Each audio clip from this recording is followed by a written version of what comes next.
here from Plans Meet Paper, and today I wanted to show you guys my 2022 planner setup. So for 2022, I do plan to be in the personal size, and right now I've got it set up here in my Filofax Malden in personal in the color ochre. And so this is a switch in size for me. I did spend pretty much all of 2021 in the A5 size, and I love that. It's super spacious, but recently I have been doing a lot of my planning outside of my house, and so therefore I'm having to carry my planner with me a lot, and therefore I wanted something a little bit smaller and more portable. The A5 size can get very heavy, especially for me. I've got little kids, and therefore I've got all their stuff, and the combination of a big planner and all of the toddler and baby stuff can be very heavy. So I'm switching to a more compact size and hoping to stay in this personal size for all of 2022 if I can. We'll see. So this is how I've got it set up. I'll just kind of flip through the different tabs. So this first section is my just calendar section, and that's actually the first 3 tabs. Before the first tab even, I have my year on 2 pages, which is just an overview for me. I do sometimes circle or highlight days in there just to help myself keep track of things. But for the most part, I just use it to refer to throughout the year. If I'm trying to see what day a date falls on, I can look it up very easily there. And then my top 3 tabs, these are actually more like bookmarks, I would say, and they flip to my month view, my week view, and my day view. And so that's how I've got it set up for the beginning of next year.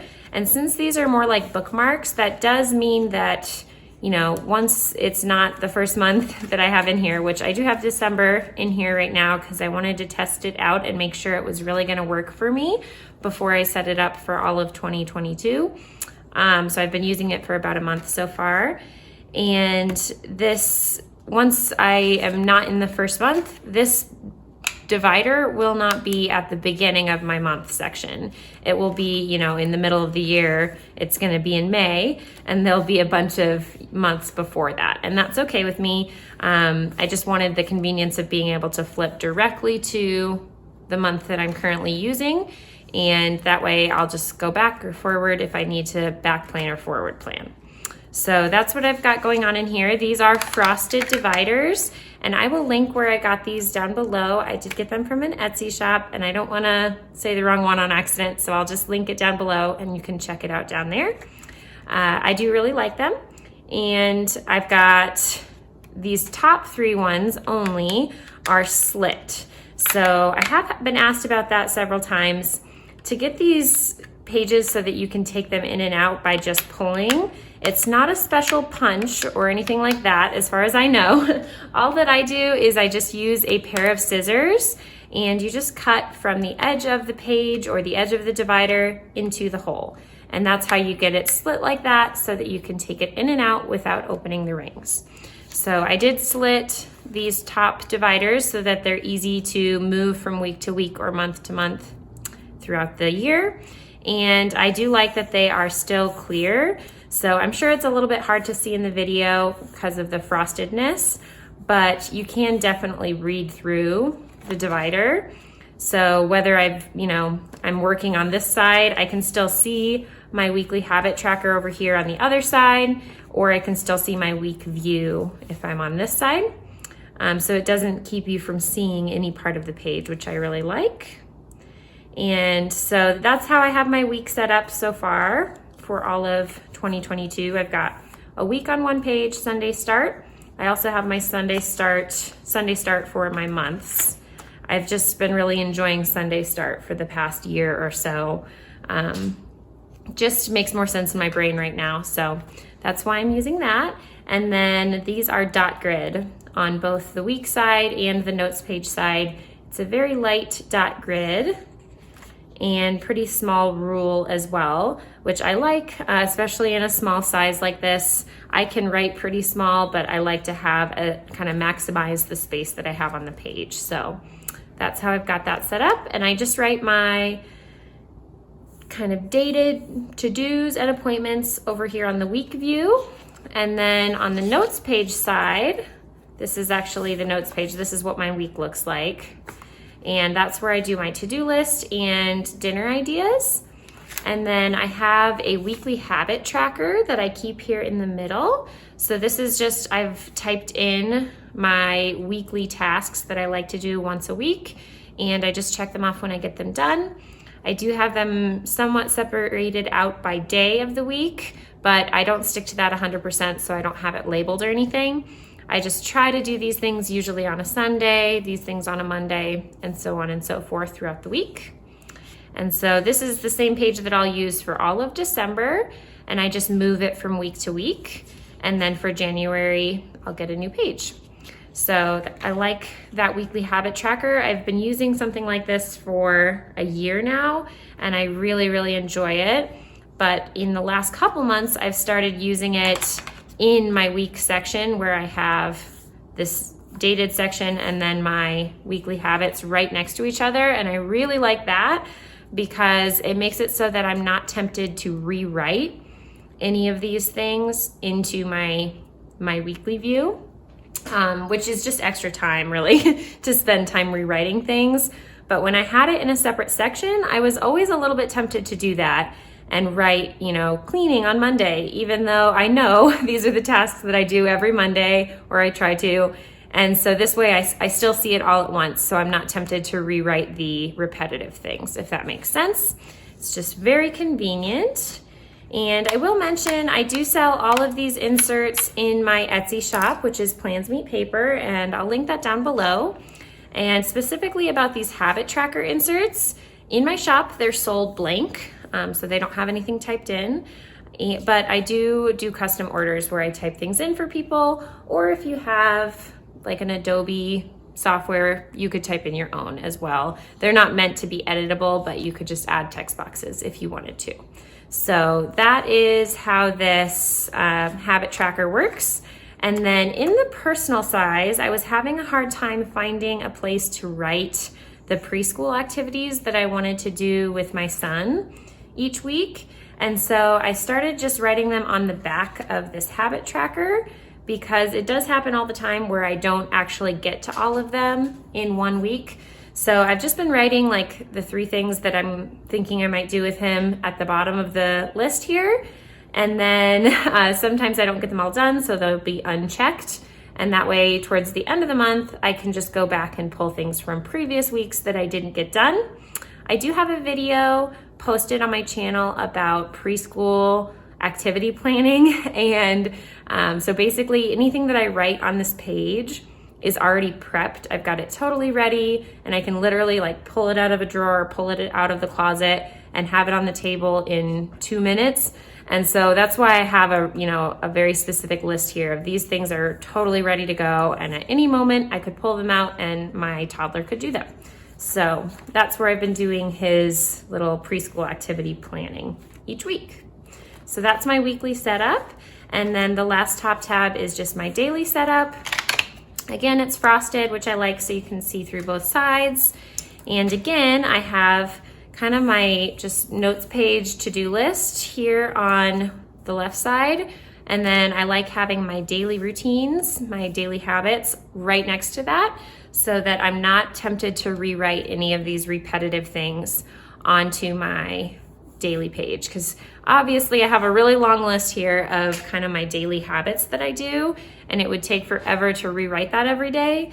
And so I like having them right next to each other so that when I open to this section, I see everything I need to get done that day, and I don't end up, rewriting things just so I can see it all together, if that makes sense. So that's how I've got it set up. And if you have questions about any of these individual pages or planning systems that I use, definitely leave them down in the comments down below, because I'd love to go into more detail on things, but I don't want to ramble on too long in this video because it would turn out super long. So that is my daily section. I'm just using dot grid right now for my daily pages, and I'm always writing on the left-hand side, so that means often I flip it. I flip the page. So you can see this is upside down now for that day, and that's because I like it to be on the left-hand side. So I just make it upside down when I'm using the back side of the page, and that doesn't bother me because I don't usually refer to previous days that often. Occasionally I will, and I can always flip the planner if I need to, but that's how I've got that set up. So in my side tabs, these are kind of more my reference sections. I don't necessarily use these every single day, but I do use everything in here somewhat regularly. Otherwise, I would not devote space to it in such a small portable binder. So my first tab is my reference section, and I've got kind of a mishmash in here, but as long as I know where things are, it works for me. So the first page is my December memories page, and this is something new I'm trying to get in the habit of, and that is writing down memories for my kids each week or each month. Just whenever something that's, particularly cute or fun or interesting happens with one of my kids, I try to just jot it down there. And I'm hoping to have, one full page of notes of memories for each month of the year. And then my plan for this is to put it into our Shutterfly yearly albums that I make. So, write it as a caption for a picture that kind of goes with it, or just have a separate page with some memories typed out. I just think that will be fun to look back on in future years. So hoping to keep up with that throughout 2022. That is something that's new to me. I've got January page set up, and I'll just add in more dot grid pages as I need them throughout the year. I've got my Christmas thank you cards page ready. Right now I just have it jotted on dot grid. I do have an insert in my shop that's specifically for things like Christmas or thank you card tracking or gift tracking or things like that, but I just haven't printed it out yet. So this is what I've got so far, is just dot grid page. So I make sure I write thank you cards. I've got my ideas down for my goals and focuses for 2022. And then I've got a password tracker. So this is where I keep all of my password hints here in my planner. And a camping packing list. This is mostly just a travel packing list, actually. We use it for all sorts of trips, but it does have everything for camping as well, which is more than what we would take if we're going somewhere else. So that's super handy. I just typed this out and sized it down to fit in a personal size binder. And I use this literally every time we go anywhere. That way I don't forget things for the kids. So super, super helpful. Highly recommend having something like that. I've got some notes for camping for next summer that I wrote when I was packing up and finishing up for this year, so that'll be helpful. And then I've got a few reference pages, one for my health that I've got a few notes written down, and then one for my hair stylist, hair salon, which I don't go very much, so there's not much on there. But by the way, I will mention, if you see these purple sticky notes throughout the setup, that is just to cover up personal information. Those aren't actually part of the page or anything. So just FYI on that. And same thing with anything that's clipped in like this page. I just clipped in some blank pages to cover up the personal information as well. So the next section is my kind of home section. This is like my Fly Lady control journal. If you haven't been following my channel, I do a lot of like cleaning videos and Fly Lady videos as well, where I show my cleaning routines and things like that. And so I've been using Fly Lady for about, I don't even know how many years, 4 years now, at least. And so this is where I've got all of my zone cleaning trackers. I have some notes about the weekly cleaning plan and kind of my daily routines. And then I have some go-to meals typed out here as well. I plan to kind of change this up. This is an older list that I made well over a year ago, but it's still helpful just for ideas at least. And so that's everything I've got in there. Again, if you've got questions about any particular section of my planner, feel free to ask and I'm happy to talk with you about it. This is just a year on one page tracker, and that is what I use for my zone cleaning. So I write out all of the tasks I like to get done within that zone, and then I just go through and check them off each month that I do get them done. I definitely don't get everything done every month, but this way I can at least see when I did do it last. So I have one page like this for each of my 5 zones in my house. And actually for the 5th zone, that one is really big, so it spills onto another page. So there we go. The next section is my budgeting section. So I've got my monthly bill tracker, and this is just where I write in the amount for each of my bills each month throughout the year. And that way I can make sure, you know, things aren't fluctuating too much, and I can see why things are fluctuating if they are. So that's super handy. I've been using this kind of page for years and years, and I definitely find it helpful, and so does my husband. He refers to it as well. So this is that same page that I used for zone cleaning. Same insert, just used another way. I've got a page of notes about our budget for our current kind of budgeting situation and plans for next year. So I just jotted that on dot grid, and I do have it covered up right now just for personal information. That's it for my budgeting section so far. I'm sure I will add in more pages for, you know, future months as I take notes on how budgeting went that month. So basically the same thing that I've got here for December, I'm sure I'll add in future pages as well. My next section is for projects. So the first project that I need to start working on is my son's 3rd birthday party. I'm sure it won't be anything major, but I want to start thinking about it ahead of time just so I can make sure I invite family and things on time. So I've got gift ideas for him on the back. In case anyone asks for ideas, I want to start listing things out. And then Shutterfly. These are my albums that I need to continue working on. I'm a little behind right now. I need to finish my baby's first yearbook. He's well over a year now, so I need to finish that up. And then I have my album from 2021 that I'm working on, and throughout 2022, I'll start on that album, my yearly album for that. I've got house projects that we need to get to at some point. And that is all I've got so far in my projects section. Again, when new projects happen, I just add pages in. And that is what I love about a Filofax or any sort of ring binder like this, is the flexibility to take pages out and add them in at any point throughout the year. So super helpful. The next tab is my kids tab. So in here right now, I've got notes about preschools that my son might attend for next fall, and we've just started taking some notes.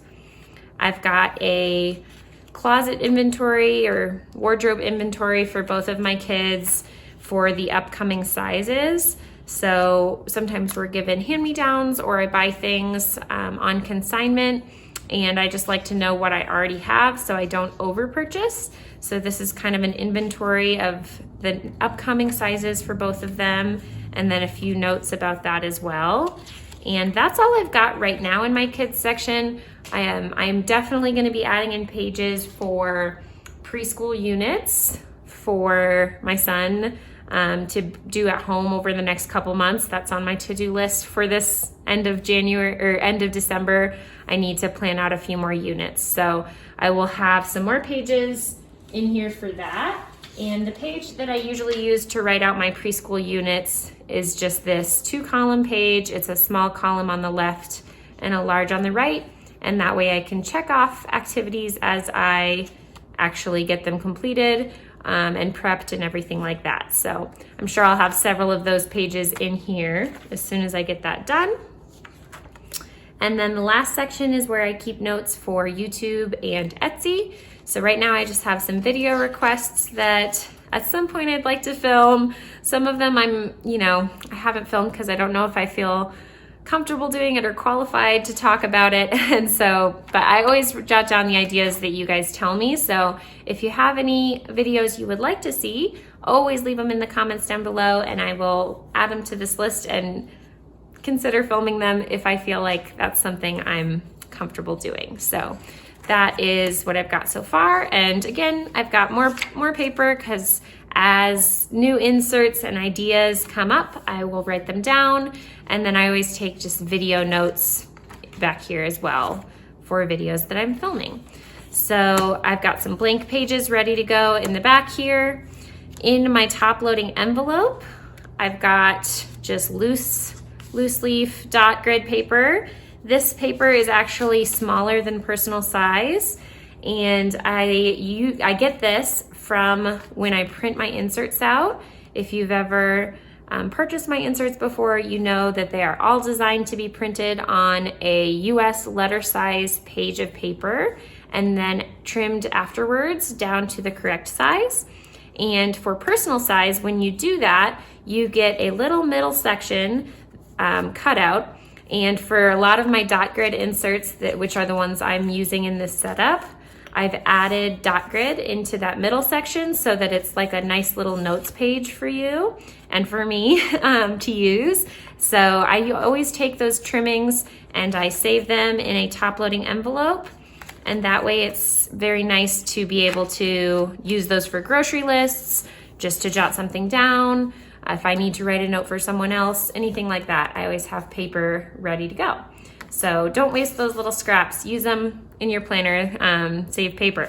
That's my little tip on that. And then the other things I've got in this envelope are just stamps, a few coupons, and my COVID vaccination card.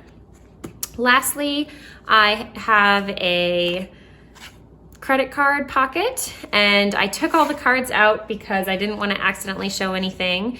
But this is where I keep any of my extra debit cards or credit cards that I don't actually need, super accessible all the time. I do treat this planner as a wallet as well, except for my most used 2 cards. So like my driver's license and one other card. Those I keep in like a zipper pocket in my purse, so they're really easy to access. But everything else, my insurance cards, extra debit cards or credit cards, library cards, anything like that, I keep in these credit card pockets here in the back. So those will go in there. And then I just have a page lifter in the very back to keep everything straight. So that is my 2022 planner setup. I hope you guys enjoyed this flip through and chatty video. I've got a highlighter here and a friction pen. This is the 0.5 tip friction pen and a Pilot mild liner. Those are my go-to planning supplies that I always keep in my binder ready to go. I switch out the color of the highlighter throughout the year, but that's it. That's the whole thing. I hope you guys enjoyed seeing this. If you have any questions or comments, as always, leave them down below. Thank you so much for watching, and I hope you have a great day. Bye-bye.